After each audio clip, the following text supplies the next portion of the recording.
welcome to another edition of Choices. Again, we want to say thank you for your viewership. And we ask also that you invite a friend, invite a neighbor, and so that you can be a part of this interesting discussion. This week, again, we'll focus on road safety. Schools are out, children, our young people, some of them are attending tertiary institutions for the first time. But we noticed that the carnage on our roads continue. I remember several years ago when I applied for my driver's license. We had training in the East Rhineville Secondary School, and one of the first classes that I attended, the traffic rank told us that accidents don't happen, they are caused. And that has stuck with me ever since. That if I use the roadway indiscriminately, I can be the reason for an accident. So we want to discuss those issues today. And so stay tuned. And we want to encourage you also that you observe the 5 C's and use our road. There, we are building more and more road at a fast rate, but that does not give us an excuse to use it indiscriminately. So stay tuned, and God bless you as you participate in this discussion. Gentlemen. Accidents don't happen, they're caused. I remember Constance Brown, my primary school teacher. I was somewhere around 11 years old, when I heard that statement, accidents don't happen, they're caused. And Connie taught us that. And that should be the trend with all our teachers, even as they teach. But as we look at the whole notion again of navigating an environment that is hostile, we talked about how parents, teachers, the religious community, how we could actually contribute to the alleviation of what we see. In our midst this morning, we have someone who has survived a very traumatic experience in the person of Pastor Gulliver, and this happened 27 years ago. And God has given her those years so that she could come now and tell persons about her experience. We talked about the sanctity of life. Life is considered sacred, and because it is sacred, it should be protected and it should be respected. And if persons only could understand that, they will treat with life differently and not treat persons as a piece of paper or some plastic bag on the road that you could just run over and go your way. And so it's sacred. And so God would have allowed Pastor Gulliver to come and to share with us her experience. And it's by the grace of God that she is still alive after experiencing what she experienced 27 years ago. Gentlemen and ladies. Well, Pastor, thank you for coming. And today you're before the cameras. You normally take a sample of assisting us for the last umpteen years, sampling everything grammatically. Thank you. Thank you very much. Now you're sharing, you're a member of this panel, and we're so happy to have you. And 27 years ago, I know you were a teacher, school teacher, and we thank you for your service, those decades of service. I think you served in Pacaraimos also, in the Pacaraimos across the length and breadth of this nation. So thank you very much and you continue to serve. You're here in that capacity to let us know as a teacher. What happened to you that fateful evening, 25th of May, 1996? You were on your way home. Could you tell us the story? Good morning again, Bishop and team, and thanks for having me. Indeed, it's an honor, and I'm grateful that God has spared my life after those many years. Indeed, it was our first Nation Day we were going to have, the Sunday, which fell on the 26th of May, 1996. So we had our grand rehearsals the Saturday, the 25th. And then the entire team decided, well, it's time to get home. So each member separated. Sister Audrey, another colleague, a member of the team, as well as a school teacher, we decided that we were going to go across to Louisa Row, or Louisa Row, as they would call it. But then as we got there, the crowd was great. So we said we will go and stand on the bridge, Organic Juice. There was that outlet there at the time in Crow Street. So we stood there and we were just discussing all the excitement for the next day. Nothing was coming, but as I glanced up the road, I noticed bright beams. I said nothing to her, but in my heart, I was like, okay, this seems to be a big bus that will take everybody from here to the park. As the vehicle drew closer to the point, I noticed it was careening off the road.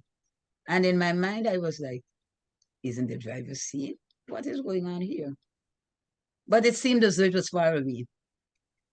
And next, I knew when I was between consciousness and unconsciousness, I was lying on the road, my face upwards. I tried to move. It was impossible. I tried turning, and then I noticed someone sprawled on the road. And in my mind, I was like, is this a man who was going to the market? He was riding a bicycle. He had a basket. All of these things were going through my mind because I wasn't fully conscious of what really had happened. But then as I rolled a little more, persons were around. I eventually made it up.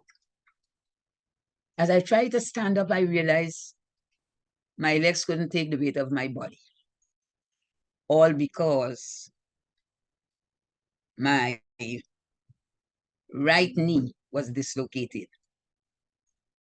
But somehow I got up. I tried to take my balance on the left leg and on the, what we would say, the rim or the edge of the right foot. And I stood up there, still looking at the figure lying on the road, not fully recognizing it was Sister Audrey. Then I looked for my handbag. I hadn't that. In the distance, I saw it. And I asked someone to please pass that and my umbrella. And they did. Then I said I needed to get home. And voices were, you cannot go home. We're taking you to hospital.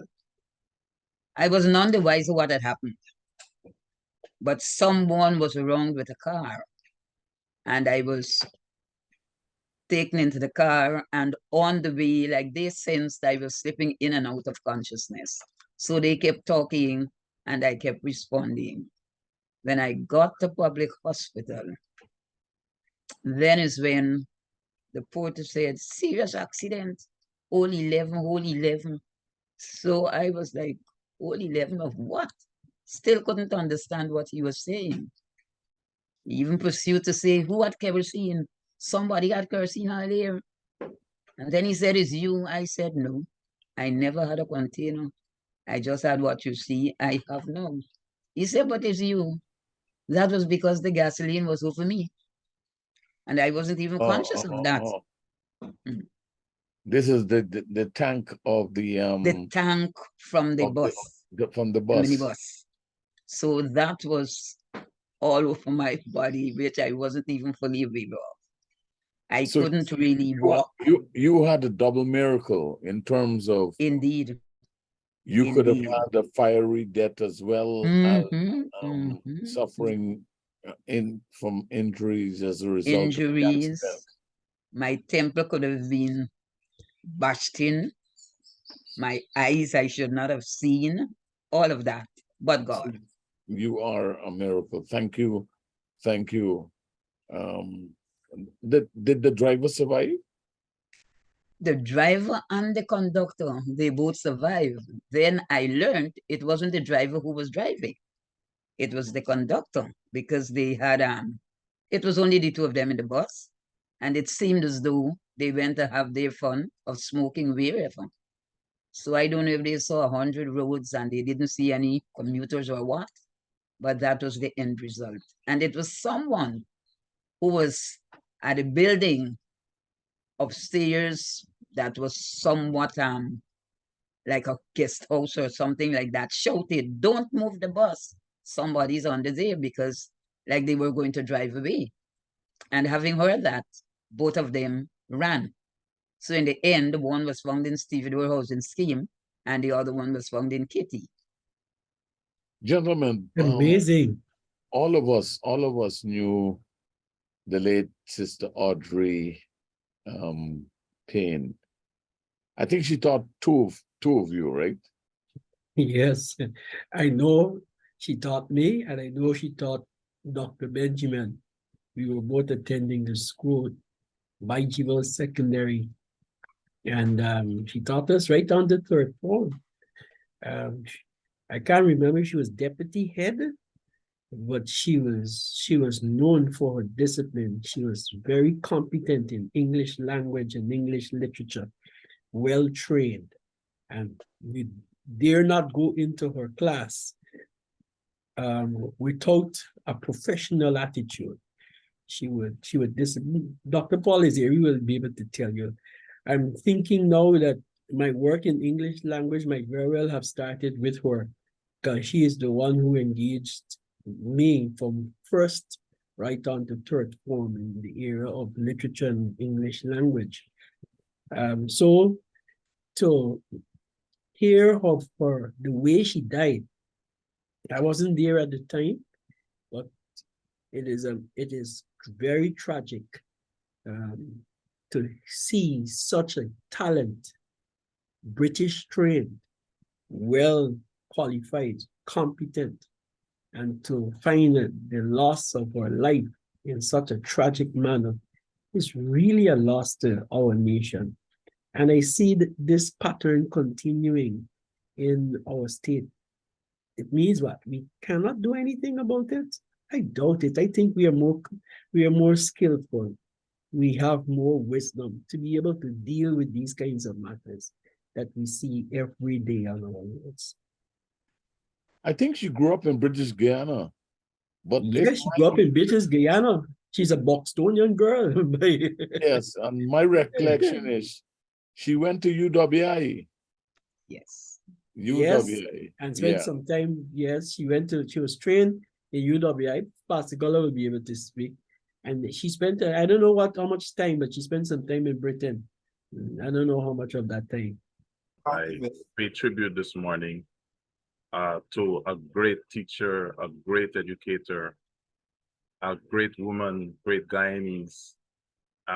Like Reverend Asana mentioned earlier, she taught us at Bajiville Secondary School. And I recall I had just become a member of First Assembly of God in April of 1996. So to see my teacher again in the month of May, it was so heartening. I felt so great because we started to recollect on the times she taught us at Bajiville Secondary School.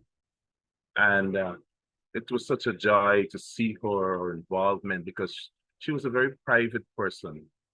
But to see her at this stage in her life, coming out and contributing to something that obviously touched their heart was really heartening for me. So it was really sad when we heard of her demise. And today, I really want to encourage us as road users. We really thank God for the miracle just explained by Pastor Gulliver. But this program is being recorded on Thursday. Today is the 7th of September. And this morning, earlier today, I noticed a driver placed his hazard on. We were behind his vehicle, not knowing what it was, but found out later on that there were 2 children about to cross the road. Obviously, they're under 10 years old, so we couldn't see them from where we were. And I really want to commend him and really encourage us to be cautious, to be observant, because what happens is sometimes some drivers, they see a vehicle slow down or put on the hazard and they want to undertake. And sometimes when you do that, you are actually going in the way or in the path of people who are standing on the roadway, just like Pastor Gulliver explained. So please, there's a clarion call this morning. Let us be cautious. Let us be observant. School has reopened. Let us be careful. Let us watch out for the children, watch out for pedestrians generally, so that we can all use the roadways safely. Pastor Pastor Gulliver, Gulliver? you did make mention of the fact that you were not standing on the roadway, you were on the bridge. I know that place. And you were on the bridge when this vehicle came. So it's not like you had positioned yourself in a way that, you know, you would have been careless. And, you know, even as you spoke, I think of the enemy, you know, and this being a spiritual attack. I mean, we lost such a brilliant mind, someone who could have been contributing to the well-being of our nation children. But because of the carelessness of someone who was behind the wheel, who should not have been behind the wheel, we lost her. Thank God that purpose has kept you alive. And I want to just reflect a bit, because we at First Assembly, we had our fair share of this kind of spiritual attack. I remember many, many years ago, Pastor Brandt was preaching in a night service, and his eldest daughter was knocked down right in front of the church. She survived that. I remember Brother Eddie coming to a morning prayer meeting and being involved in an accident that we thought we would have lost him. He survived that. I remember Dr. Salisha riding her motorcycle. I think it's somewhere on the East Coast public road, when she also was involved in a serious accident and was hospitalized for a long time. But because of the purposes of God, they are alive today, fulfilling what God has called them to fulfill. So sometimes we set out to do things and to you know, be places where we think we are safe. But then because of the carelessness of other road users, we suffer, our families suffer, our community suffer, the nation suffer. And we are cautioning all road users to be mindful of how we use the roadways, because life is precious. But as you were speaking, Reverend Gulliver, I leave it out there.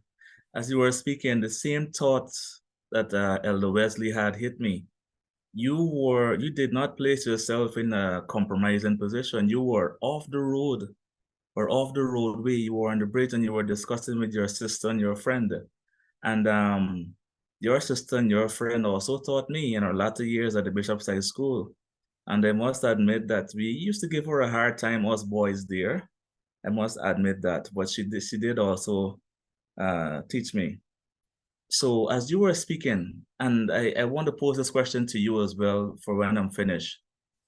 Have you noticed any change from your time, 27 years ago, have you noticed any significant change in the way we use the road based on your experience? You were in the corner waiting.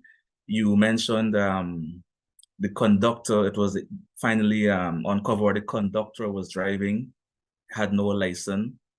They were speeding. What am I trying to say? I'm trying to say, have you noticed a change in our culture and the way we use the road? Is that something that we need to do? Should we be reporting more rather than accepting deviant behavior? Should we not abuse the police officers, men and women, when they attempt to do their job? Recently, I saw a post on social media with someone hitting a police officer, and I think recently they had a few more, but I recall that one. They were hitting and abusing the police officer in our colloquial language, left the man alone, when he's attempting to do his work. Have you noticed a change in our culture? Is there more to be done? That is my question, Reverend Gulliver. Pastor Court, what a sobering question. And I can truly say things have changed. Back then, to me, you were still a little more cautious. Now, it seems as though, and I'm going to use a term that I always use, it's madness. No one seems to care. As Dr. Paul rightly said, a driver in front has stopped because of what he saw. The children are coming. One might signal to a pedestrian, you could cross. But I do not, because I know somebody behind there not paying attention, don't care. And so that person comes out and I'll signal to the driver, thank you, but no, I'm not going at the back. And true to form, they just bolt through. As though the 5 C's of road safety have been dashed through the window. No care, no caution, no consideration, no common sense. You don't care about anybody, but it's me, myself, and I. I'm appealing today to all road users because you have pedestrians too who are extremely careless and provocative. Knock me down, no, knock me down. But I've never seen a vehicle in the hospital bed. I've never seen a vehicle in the mortuary. Lives. Life is a gift. God has given that to us. Let's value our lives. And so to all road users, I'm appealing, I'm begging you, I'm persuading you, value your life. Exercise the 5 C's. Exercise the 5 C's. Your life is precious. Let us exercise care. Let us exercise caution. Let us be considerate. We cannot be, as the saying goes, road hogs. No, no, no. Let us use the road, all the roadways wisely. And for our drivers, please. Some of our policemen are doing an excellent job. Even there, you might have some slipping up, but they're doing an excellent job. Let's support them. Parents, do your part. Teachers, do your part. And the list goes on. We are all in this thing together. Life is precious. I am grateful to God for my life today. I could have been numbered. That day of the funeral, I cried because as I was getting closer to the church, I was like, God, I could have been there with Sister Audrey lying. My body could have been there. But because of your mercy, because of your grace, because of your goodness. So don't let's take things for granted. You know, our most important resource is our human resource. And Pastor Gulliver, I'm thinking like I never heard some of the things that you mentioned today. And you know, it's amazing. And I'm looking at you 27 years after teacher par excellence, you would have been placed over an outstation church to manage a church. We see what God would have been doing. Lives would have been transformed. Lives would have been changed. as a result of your own giftedness, your ministry. What's the cost of a life? Side by side, Miss Payne, Sister Payne, her life was snuffed out. We are appealing to Guyanese, we're appealing to you all over the world. What's the cost of a life? We don't know, a life snuffed out, what that life could have offered, the blessing, the unique opportunity to really impact lives and influence lives. So we gotta be very cautious. We gotta ask God for special grace, to navigate the roads as well. You might be in the right as well. What happens there, So please, I guess this is a clarion call for all of us. Let us be wise. Let us open our eyes and use the roads wisely. And let us be, very mindful of our environment as well. And for those of you who would have been affected by an accident like Pastor Gulliver, she's a great example of showing you that there's a way to rise from trauma, a way to still add back and to create value for your community. And I think that from her story, it really awaits a sense of urgency because we have a job to do, we have a purpose to do. And even when we hit down, we're not out. And we have to keep on driving, keep on pushing, and keep on doing it. Well, what this story, tragic as it is, it's an attempt from Choices to help us recognize that this is real. We are grateful to God for the life of our sister who's still with us. And you could hear the statements made by the students of our departed Sister Audrey, not just a teacher, but one of the very best, snuffed out. We remember her with a deep sense of love and pride and gratitude. Please, as we use the road, as you use the road, let us think good thoughts about folk. Let's save a life today. From Choices, be blessed. We thank you for joining us on Choices today. Remember, you can join us at First Assembly, LNP Durban Street, Workmanville, Georgetown, Guyana, for any of our special services. I'm Celicia on behalf of the set, reminding you that your whole life is the sum of your choices. God bless you.